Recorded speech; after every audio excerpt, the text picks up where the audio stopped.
Good afternoon, everyone. My name is Hamdi Solomon. I'm the co-owner of Paneltown.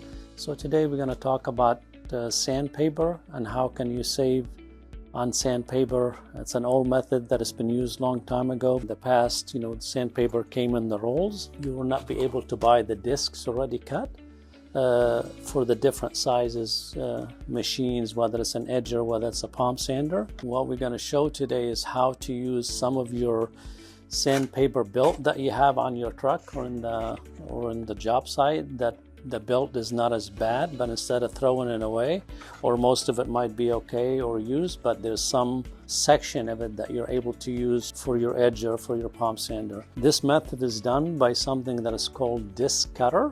This is basically a cast steel disc cutter that has a blade on it that we will demonstrate how you do that.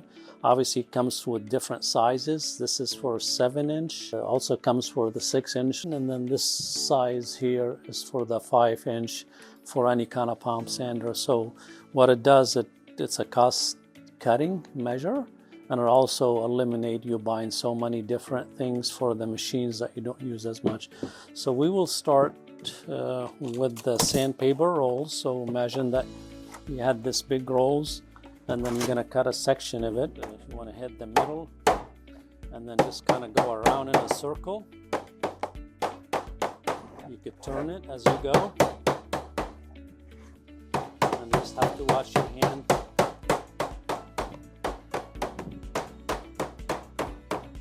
So there you go, you have a 7-inch edger disc that you could use that came out of the paper that you have. Also, if you have sandpaper belts that you have used in a lower grit and you want to use them for the higher grit where the belt is still okay, it still has life in it, but might not be good for sanding in a lower grit or the desired grit. So basically all you got to do is you're going to do the same thing. Again, it's the same thing. You're going to identify where the cuts are.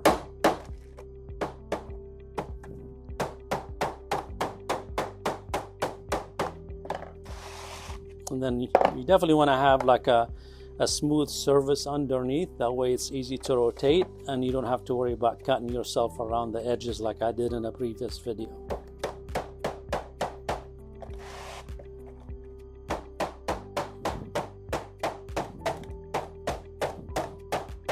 So again, we're going to take that out of there.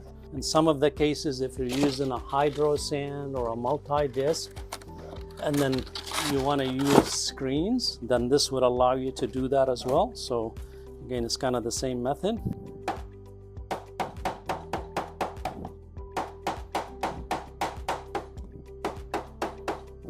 And then we have a screen disc. That's a 5-inch that could be used on your machine. Hope these tips help for you. Again, we sell them at Paneltown on floor, paneltown.com. And if you like the video, like it for us. Thank you. There you go.